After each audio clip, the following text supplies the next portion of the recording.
So I'm still glad to know the new Zoom trick. All right, super.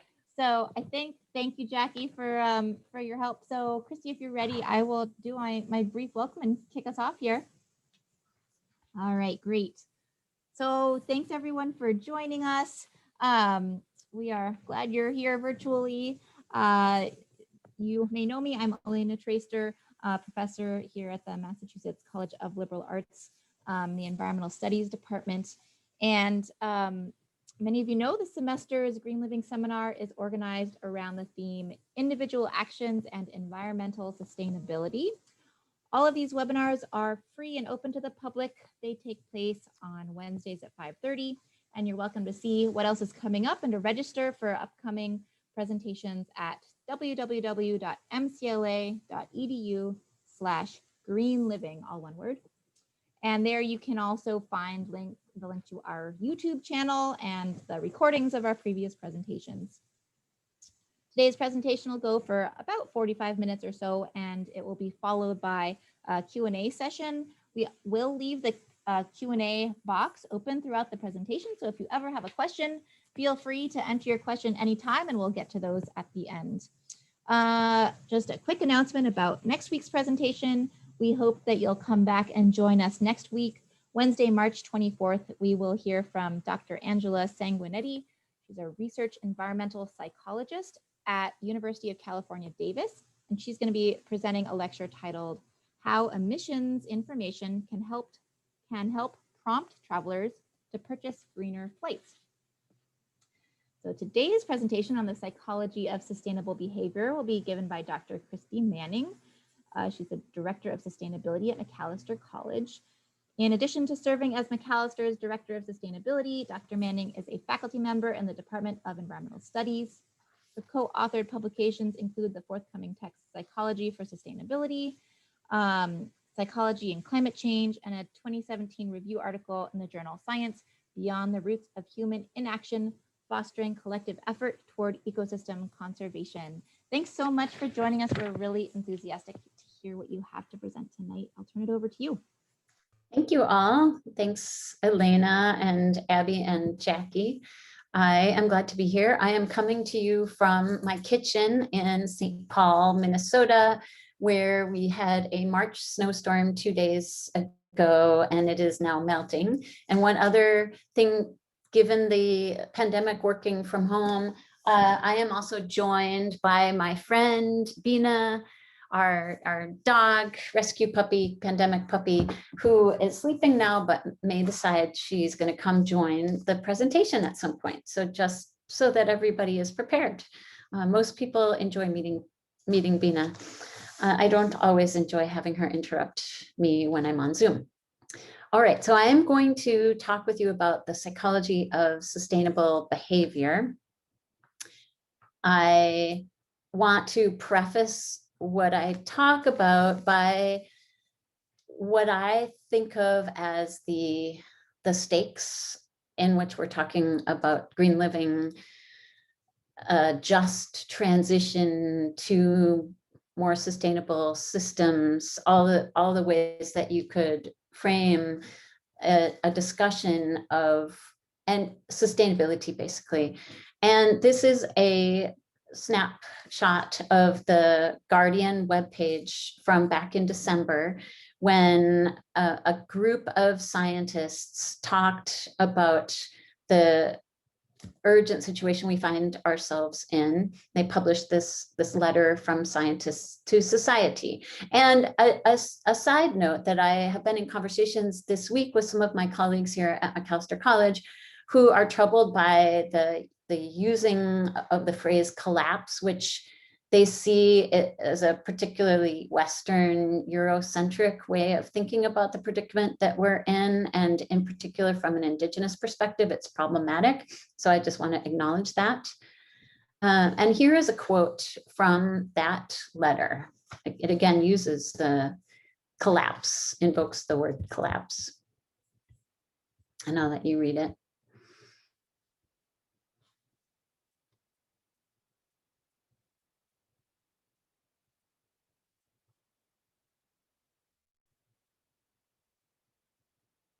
And so I'll just draw your attention to that last sentence. The way modern societies exploit people and nature is a common concern. And I am a psychologist, a research psychologist by background and training, and my current research. So I like to think about modern society. I, as a member of modern society, how do my behaviors exploit people and nature? Oops. There. And when we are facing, this is another psychological question, we are facing this dire situation, urgent situation, why are we not taking effective action? Why are we not acting as individuals and as a society in ways that are commensurate with the problem? Facing societal collapse, that's pretty serious. Why aren't we doing everything we can right now to change? And before I dig into that question, I just thought I would ask you to pause and reflect for a second. Why are you here? Why did you choose to be a part of this Green Living seminar today or any other week? That's quite an engaging schedule that Elena has put together. I looked at all the topics. I would love to be part of each one. If you've attended them in the past, why?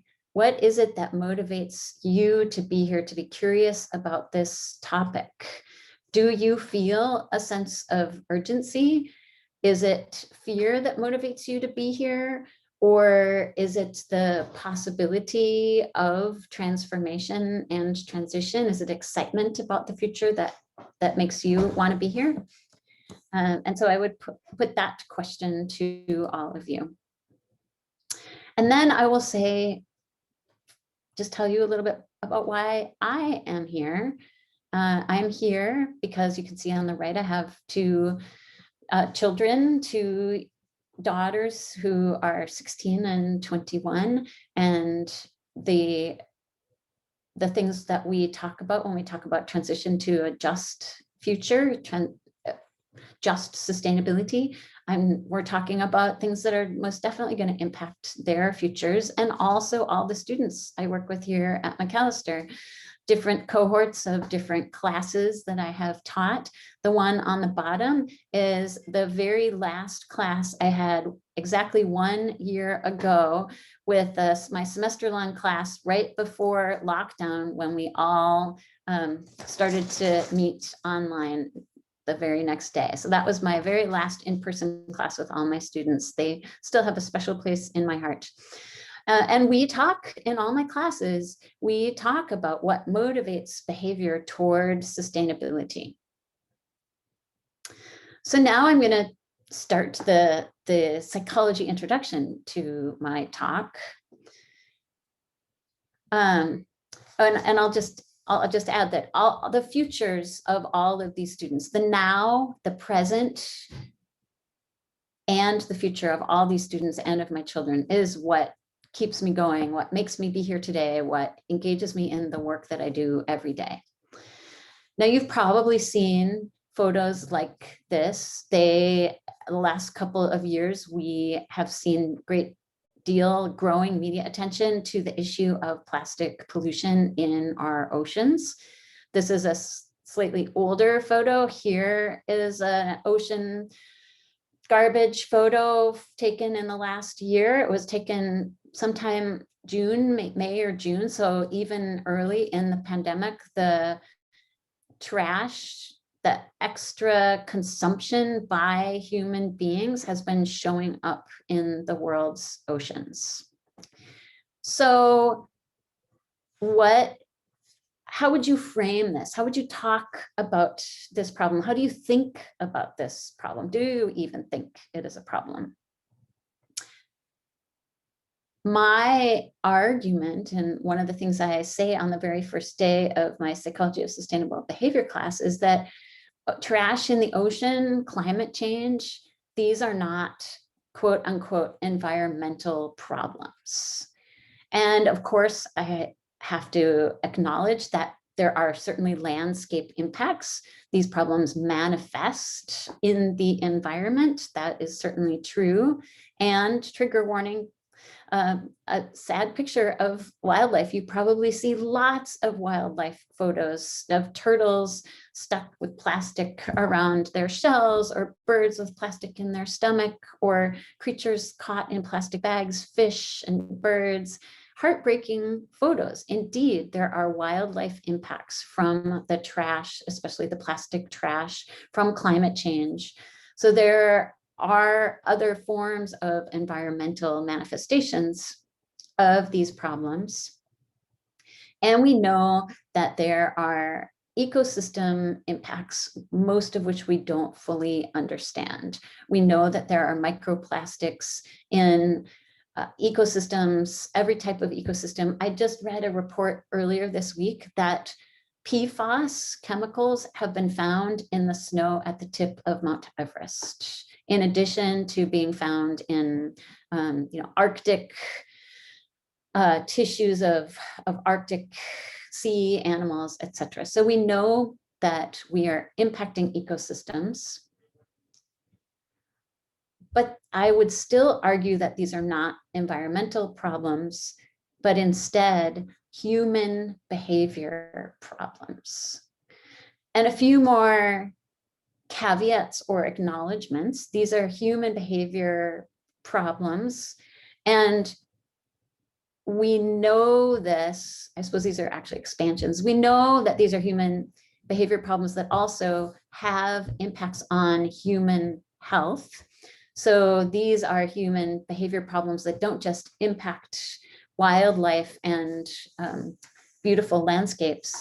These are behavior problems that also harm us. And again, the physiological impacts of plastic or of climate change, we know about a lot of them, but a lot we're still learning and uncovering, and a lot of it is very scary. There are also environmental justice dimensions to the human impacts of these problems. This is a dump essentially in India, where people are living on and from the garbage thrown away by people in India, but also people from all over the world, because a lot of our garbage doesn't stay. A lot of our recycling gets dumped in other countries where there is very little infrastructure to handle the extra plastics that are being shipped out of the United States and to other countries. And then this is an image right down this, not down too close to down the street from where I live, but this is at the northeastern edge of the city of Minneapolis. This is a garbage incinerator. It's called the Hennepin Energy Recovery Center. And though this incinerator is emitting at well below the legal levels of all what policy dictates it cannot exceed, it's well below the standards. It is still emitting things like dioxin, and the thing it is emitting are primarily falling in the neighborhoods adjacent to this incinerator, and they are primarily low income and communities of color. So there are enormous human impacts to these problems. And if we focus on the human dimensions, both the human impacts and the human behavioral causation of it, then we actually start to think of it as something relevant to me. And that is the first step toward becoming engaged and taking action. If it's about the environment, then it's about something out there and distant and not about me. And also, if it's an environmental problem, what can I do about it? It's so enormous and, again, distant. But if it's a human behavior problem, that's in my control, that's in our control. So that reframing is one thing I would suggest as a stepping stone toward becoming engaged and taking action. And then I'm going to now introduce another important piece of the puzzle. As a psychologist, psychology has for a long time focused on individual level behaviors. And I know that that is also a thread theme running through all of these green living seminars, individual action. And what I want to say is that individual action is critical, but it is not going to get us where we need to go unless you think of individual action at many levels of impact. We are not going to personally in my home zero waste or reduce, reuse, recycle our way to solutions. If I actually I've actually stopped driving and I only bike, walk, public transit, and carpool to where I need to go in my personal life. But that's, if I want to be part of the solution, that's not enough. I also need to engage my individual behavior at other levels. So as a teacher, I'm working within the social network level. At my college, as I intentionally moved into the director of sustainability role, because there I can change the organizational policies and the organizational culture to move more towards sustainability. So my individual action in my job can have bigger impact than me just making these changes on my own. All of these levels are important, and we should be engaging, absolutely engaging in individual action. But I also want to complicate the idea of individual action and what it can accomplish, and encourage you all to think about taking individual action at levels that have a greater ripple effect. And I would love to see some of the people in the audience today run for public office. That would be fantastic. All right, so the rest of what I'm going to share with you are basically 5 lessons from psychology. The 6th one is just the idea that we need to reframe our problems not as environmental problems, but as human behavior problems. The other insights from psychology that I have to offer you today, the psychology of sustainable behavior, are first, I'm going to show you a model that I find really helpful that explains the stages that we go through before we respond with action. I'm then going to share a little bit about social cultural norms, talk a little bit about identity, basic psychological needs, and then how we as human beings interact with the systems and structures around us. Basic psychology of learning. All right, ready? So the first insight from psychology is that when we are drawn to action of any kind, intentional action, it's different when we're talking about the sort of automatic reflexive action that happens without us really forming an intention. But if you're thinking about conscious intentional action, there are some steps that it takes for us to get there. And this model was originally created in, I think, the 70s, maybe it was the late 60s, by Latané and Darley, who were looking at the bystander effect and trying to understand why people don't respond to an emergency. A person lying on the sidewalk and all sorts of people are walking by and not stopping to help. And they hypothesized and found some evidence for this model that before a person makes the decision to act, they first have to notice that something's going on. Maybe you're in a hurry and you walk right by and you don't see that somebody's lying there. So of course you can't take action against it. You have to then interpret the event as an emergency. And this is where a lot of inaction is rooted in a case like this, where a person is looking and well, is this somebody who needs help, or are they just taking a nap on the park bench? I don't see, they don't look in distress. And then the other thing that we look at is how are people around us responding? And we get all these social cues. Well, nobody else is stopping. So that means they don't interpret the event as an emergency. So I will keep moving. It must not be an emergency. Third, we have to feel a sense of personal responsibility to act. And this, another portion of people, the breakdown happens here, where, well, I don't know what to do. I might mess it up. I can't help this person. Or it's not my problem. It's not my responsibility. Keep moving on. 4, you have to know what to do and be capable of doing it. So maybe you feel a sense of responsibility to act, but you stand there wringing your hands and feeling distressed because you're not actually sure what to do. And then finally, if all those things line up, then you have to actually make the decision that, yes, I'm going to do something.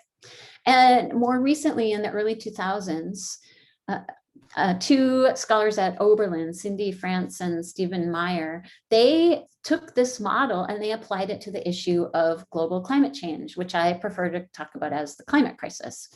And they basically said the same steps that people go to decide to help in an emergency, they are using these same steps to come to an intention to act on behalf of the climate crisis. So it doesn't have to be a crisis on the street. It is also a crisis in our larger world. And so think for a moment about what steps you might get stuck on. Maybe you are already taking action. How did you move through these steps? Did you move through them consciously, unconsciously? Think about the correlates when it comes to the climate crisis, interpreting the event as an emergency. Do you look around and wonder, I look around and wonder, why aren't other people acting to the extent that I feel like we need to act? Is it my imagination? Maybe it's not that bad. What's going on? Do I know what to do and be capable of doing it? That's a tough one too. So think about the climate crisis, think about ocean plastic, think about any of these issues facing our world, and where do you think the breakdown is happening in your own life and in the others that you might observe around you? So that was point number 1. Psychological insight number 2 is that we are social creatures. And though we don't like to admit that we are driven by other people's behaviors, or God forbid that we're trendy, it is such an enormous factor in every single thing you do, every single thing I do. And I like to use, this is always appreciated on college campuses, where there is so often a robust culture of dumpster diving for food thrown out by the local bakery, or perfectly good furniture and housewares and clothing. And outside of this college culture of dumpster diving, this is a fairly disapproved of behavior. Climbing into a dirty dumpster and getting stuff out that you eat? Are you kidding me? So what is normal? Of course, normal depends on the context you're in.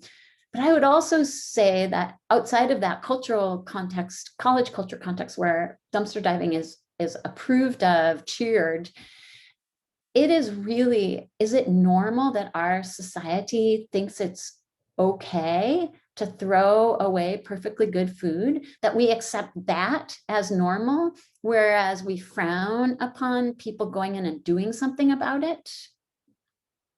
I think we need to reverse our definitions of what normal is. And that would go a long way toward solving so many crises that we're facing. This is not my neighborhood. It's a neighborhood somewhere, a photo I found on Creative Commons. And here is a normal trash day. This is actually just does kind of look like, you know, my street has sidewalks because I'm in the city, but otherwise it's lots of overflowing trash cans, especially during the pandemic. And a big recycle bin next to it, also full. And is this really, should we think about this as normal? Should we accept this as normal? Where does all that trash go? In my neighborhood, it goes to an incinerator. Who lives close to that incinerator? We have investigated. It is indeed populations that are historically minoritized and marginalized. My trash is directly harming other communities. So we really need to not let ourselves think of this as normal. We need to change the cultural norms. But how? Think about those concentric circles and where you can plug in to change norms. There are a lot of people out there who we may even be behind the trend on this, but a couple of years ago, it was a really popular thing to try to live trash free and to collect your garbage in a jar for a year. And that's great. But I would recommend, if you're going to do that, also get on your city council and try to help pass maybe a plastic bag ban, or maybe funds for businesses to switch to compostable containers for their takeout food, or whatever it might be. There are lots of ways to plug in and try to change the social norms. And just by being one person who speaks against the current norms, you are actually making a difference, because we're social creatures and people you're in relationship with are listening to you. Here is one of my favorite examples of a norm changer. This is my former student, Alyssa. She now works with me in the sustainability office. She graduated from Macalester in 2017, and she started her own zero waste consulting business. So she's working at those higher levels of change. And she and I occasionally go for walks. And one day we were throwing something away that we picked up on the street, and she looked in the dumpster, found all this perfectly good stuff, hopped in, and I couldn't resist the photo opportunity. So she is changing the social norms. Thank goodness for Alyssa. All right, the next psychological point I would like to share with you is the influence of identity on our actions. And to move toward a more sustainable world, the actions and being sustainable can't conflict with identity. We take action in ways that express our identity, that express who we are. If something doesn't align with who we think we are, there's definitely a cognitive dissonance that can make it difficult, and or there is a social fear that somebody might see us acting in ways that don't align with who we say we are, who we think we are. And this is an image that I found years and years and years ago. And I haven't been able to find actually where I got it, but somewhere on the internet, somebody created this wonderful image that I don't have the source for anymore. A bunch of years ago, my colleagues and I, who work at a university right down the street from here, we asked incoming students what images and ideas they associated with the word environmentalist. And they basically described this guy. An environmentalist is a hippie, a tree hugger, barefoot, vegetarian. And they mostly had, even though they liked the idea of environmental sustainability, they really had negative connotations about the group environmentalists. And I don't know about you, but so here in the news right now in Minnesota is a lot about the Line 3 pipeline, a pipeline bringing tar sands from Canada, some of the dirtiest fossil fuels, to a terminal in Duluth to be shipped out overseas. And every time the Minnesota news media reports about activists fighting Line 3, they're always described as environmentalists. And I always wonder, everybody hearing that radio report, are they seeing an image of this guy? maybe, and is that weakening the appeal of whatever it is that the environmentalists are being talked about advocating for? So if they are fighting this pipeline, does that mean people are automatically thinking, well, I'm not like that, so that's not something that I would do? An even more powerful identity marker right now is political party in the United States. We are, I'm sure you know, you probably live in an era of hyperpolarization. And that means that anything that is being advocated for by Democrats is likely to be rejected by somebody who identifies as Republican, and vice versa. Anything being advocated for by Republicans is likely to be rejected out of hand by somebody who identifies as a Democrat. And climate change is definitely a hyper-partisan issue. Plastic pollution, on the other hand, is not. Plastic pollution does not seem to have the same partisan divide, but the solutions to plastic pollution do face partisanship. The climate change this is the Six Americas breakdown of how Americans think about, they call it global warming, the climate crisis. And the left hand of the scale has been growing in recent years. In any case, turns out that the ones who are most alarmed and concerned versus the ones who are dismissive and doubtful do break down along partisan lines. With the more liberal you are, the more likely you are to think of climate change as a major threat to people's well-being in the United States. And the more conservative you are, the less likely you are to think about that. That is not as true among young conservatives. Young conservatives do tend to be higher in terms of their concern about climate change. When I talk about this in my class, I like to pause and just give a little bit of background so that I don't increase partisan hatred, cross-partisan hatred, because we are already living in enough of a polarized world as it is. And I find the work of Jonathan Haidt to be really helpful, and his moral pillars of human decision-making. So he talks about these 6 pillars that we base our decision-making on. And what Jonathan Haidt, who's at the University of Virginia, and it's H-A-I-D-T, what he finds in his work is that when liberals make decisions about what is right, what guides their actions, they emphasize the dimensions of care versus harm. They want to do things that are caring, and they want to do things that are fair. And they want to do things, there's some emphasis, but not as strong, on increasing liberty versus oppression. Whereas when conservatives make decisions, they tend to emphasize all of the pillars. So they're also thinking about being a loyal member to a group. They're also thinking about being respectful of authority, whereas liberals are more likely to question authority and think it's good to question authority.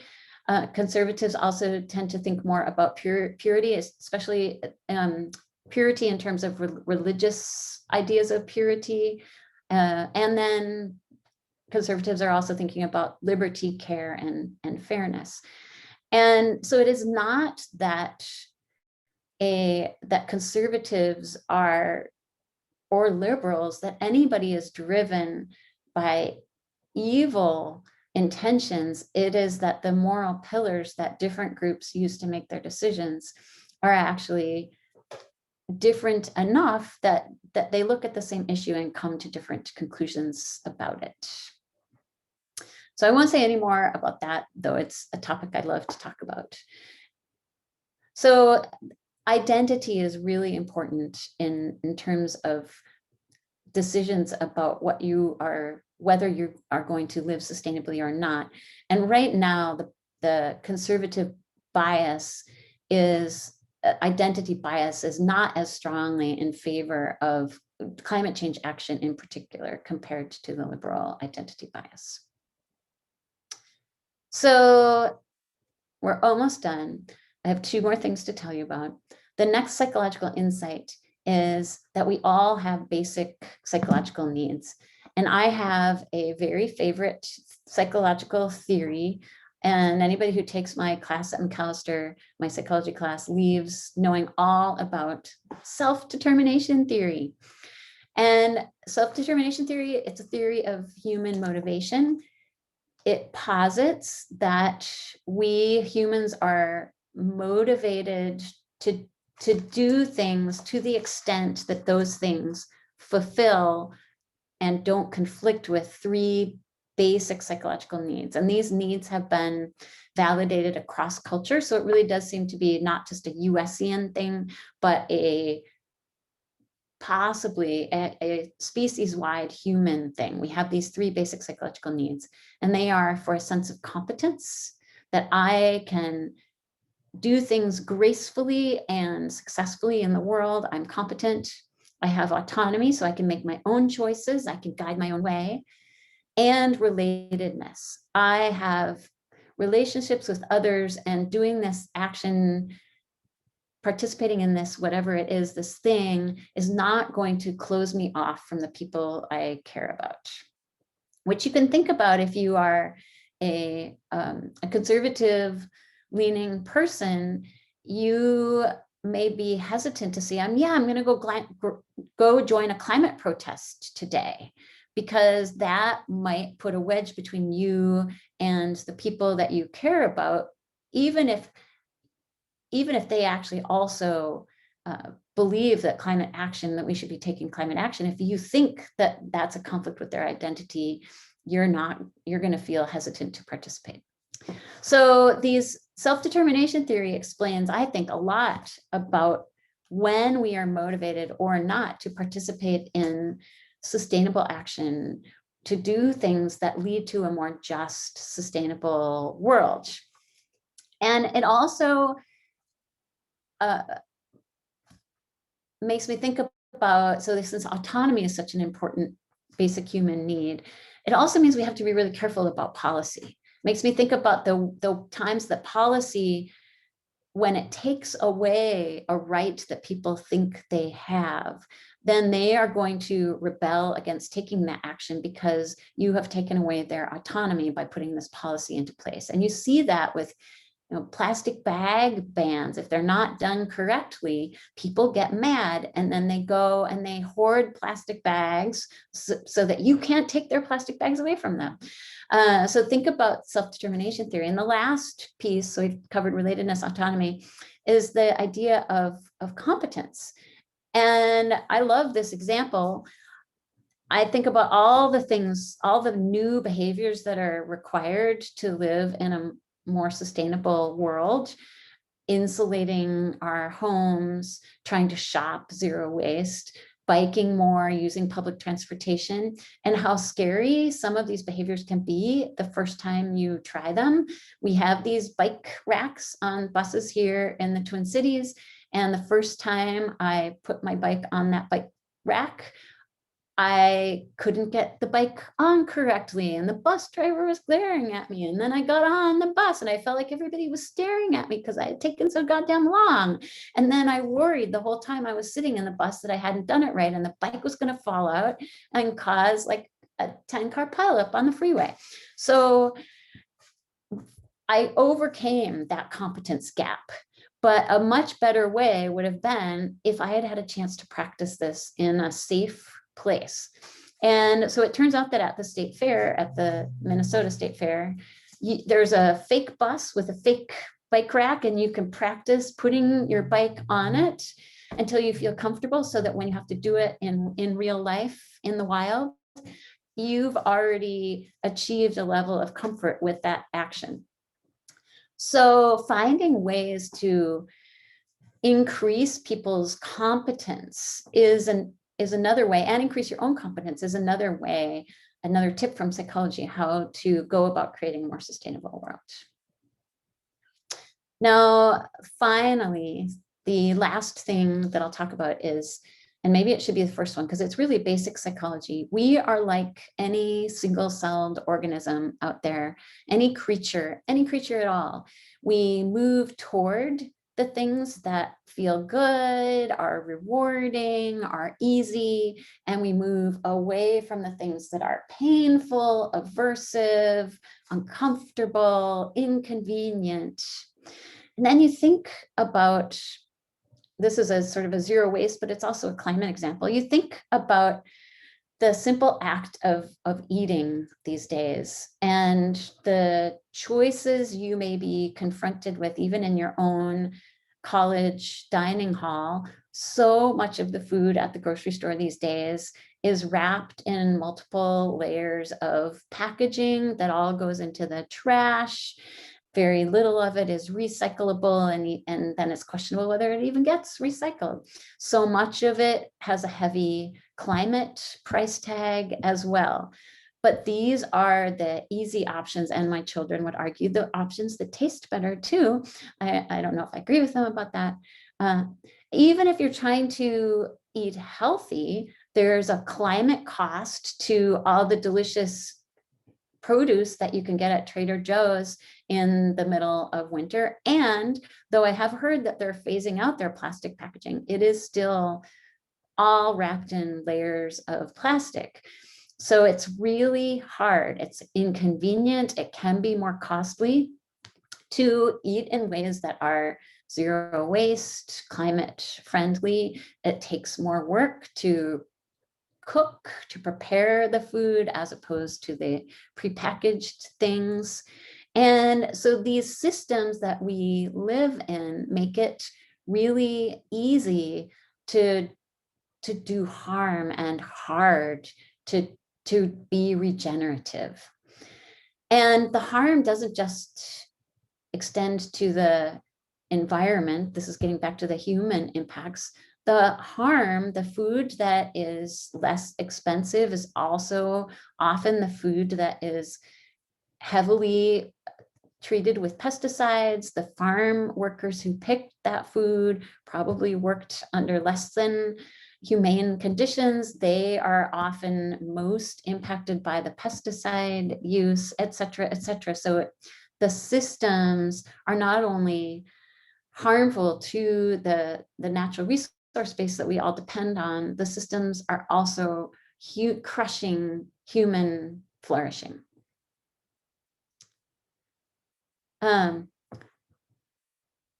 So what can we do? I'm going to show you that same chart or the same image that I showed you earlier. We can build bridges to multiple levels of action.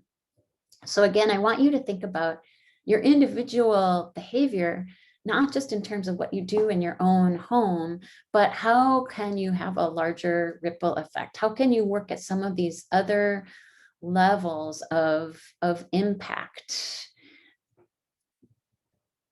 And I want to leave you with the encouragement that you really do have more power than you think to create change. So don't get stuck at that. I can't do anything. I don't know what to do. I don't feel like I have the know-how or the ability to make a difference. Don't get stuck in that box and the model.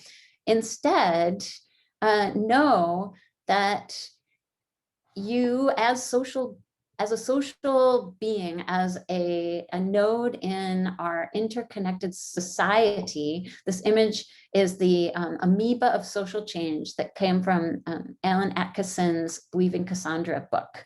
So the idea is that we are all connected in society, and there are innovators pushing at that upper level of social change. And they may be being resisted down here by the curmudgeons, right? But the more that all of us line up behind these social change agents, these innovators, these people who are moving toward more sustainability, the more we're going to change the ratio of society toward change.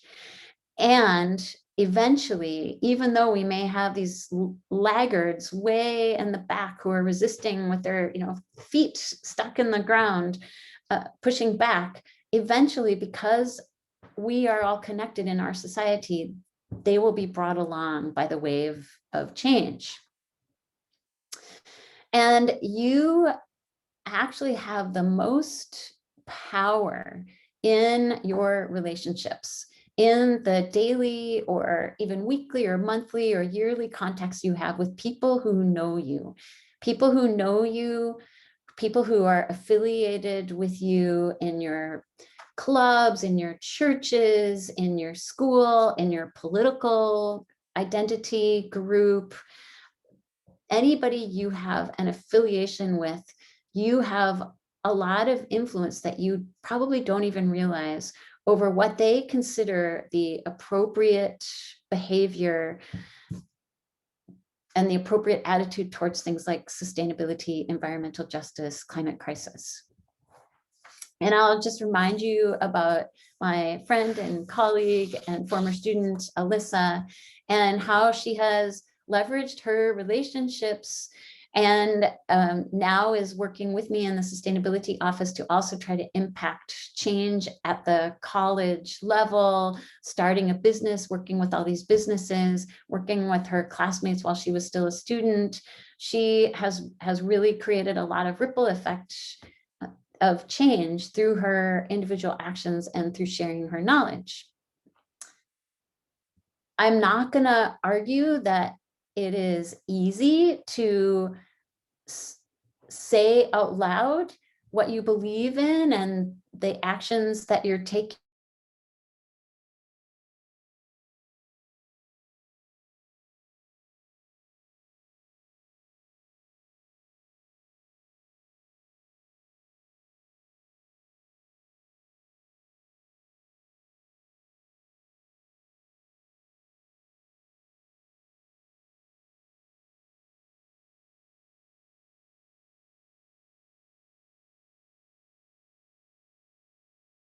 God, I said the wrong thing.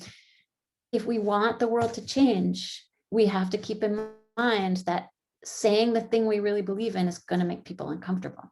Doing the thing that we really believe in is going to make people uncomfortable. It's going to make us uncomfortable too. So it's not going to be easy. But it will make a difference. You will be adding your impetus to the motion forward. And then my last tip from psychology, just remember, again, because we are like these single-celled organisms, we move toward things that are positive and we move away from things that are negative and painful and aversive. Anything you offer to other people, and also anything you do yourself, introduce an element of fun to make it a more attractive, make sustainability, make environmental justice a more attractive, positive thing that will also help bring people on board. And that is what I have to say. So thank you. And I'm sorry I talked too long. No, this is fun. I'm just looking for the unmute button. Thank you so much. This is wonderful and relates so much to what we've been hearing about kind of in new ways and talking about with students. So I really appreciate it. I know we do have a couple of questions, and I think Abby is ready to start us off with the first one. Thanks, Abby. So the first question is on the topic of norms and values. Which theories do you find most helpful in thinking/conducting research about environmental behavior? For example, theory of planned behavior, goal framing, etc. My favorite theory is and will always be the self-determination theory. My brain is stuttering. I find the theory of planned behavior to be useful in somewhat narrow contexts because it is about intentional behavior, which the model that I showed you is also about intentional behavior.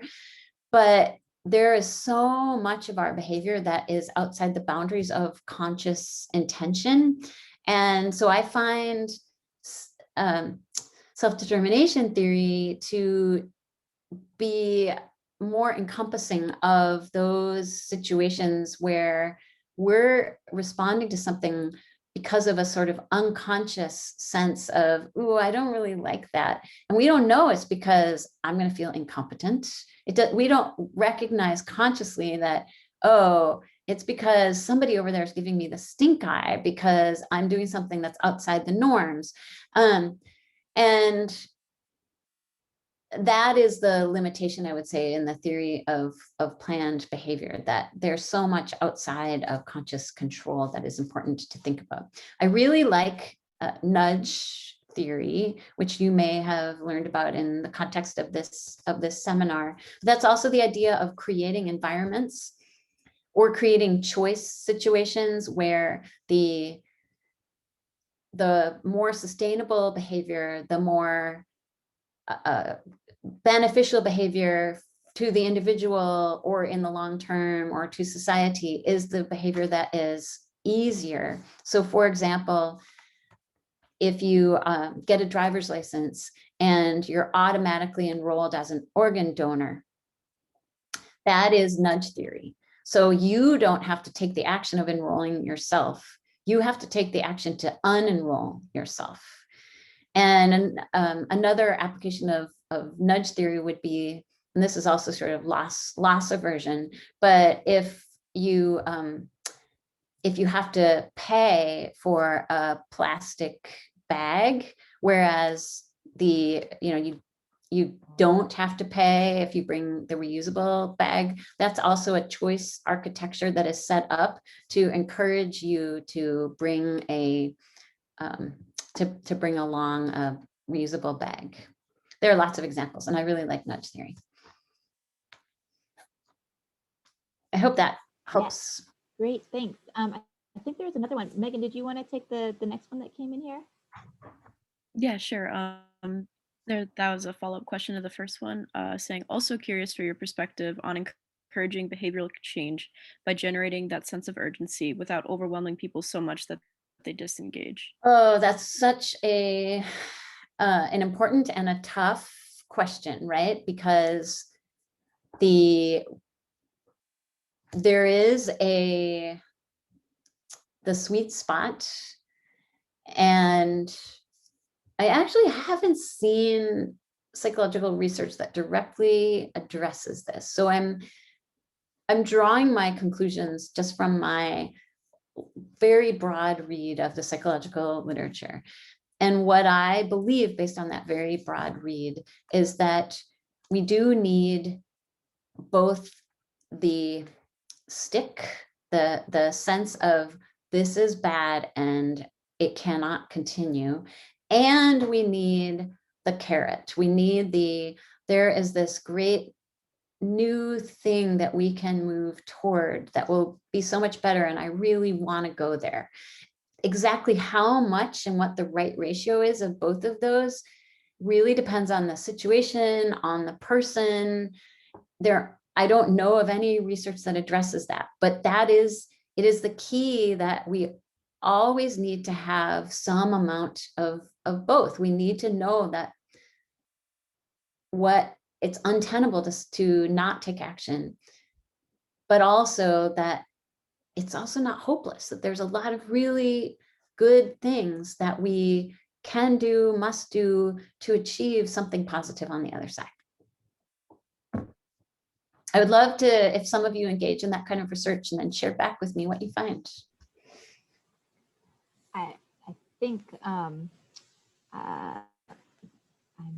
maybe we do have time for me to ask my one question, which is that I didn't mention that I am also coordinating campus sustainability here at MCLA, and I'm so curious as to how you connect, your background and these tips with maybe some of the actual actions that you're carrying out on campus. And I know that's a big question, but maybe if there's sort of one example you'd like to share, I'd love to hear it. Well, isn't that also, it's funny, I've been in this position for a year, and it was mostly pandemic, trying to keep things moving through a pandemic. That said, we've been thinking a lot about it, and we've introduced a reusable container program in our dining hall, and thinking about okay, how do we help people build competence? How do we make sure that nobody feels stupid in getting this container? How do we think about it, talk about it as something that's already a social norm, even though people, the first few days, there's nobody using these green containers. They know it's not a social norm, right? But how do we build a sense that everybody's really looking forward to this? So once it hits, you better sign up or you're going to miss out. So it's thinking about those things. And it is also really fun to be able to use my background in that way. But it is also funny how few opportunities there are in this sort of day-to-day job. I have to really zoom out to be able to do that. And we should talk sometime, Elena. Yeah, I would like to keep in touch. We also have the new reusable container initiative going on right now. And I think I have all new ideas now about, how we can expand the reach. It's been successful so far, but. Good luck. Good luck. Are you also using the Aussie containers? I'm not sure what they're called. It's, kudos to MCLA Dining for bringing it forward, and we've been trying to support it as best we can. But I am cognizant of the time. It's Yes. kind of perfect timing here. And so really, I do hope we stay in touch. And I really would like to thank you again for speaking tonight. A lot of what you said has a lot of application to what we're working on this semester. Abby and Megan, thank you for helping to Yes, thank you all. And thanks again to all of our attendees. Appreciate you being here. We hope you'll join us again next week. And with that, we'll sign off and wish everyone a good night. Thanks, everyone. Take care, everybody.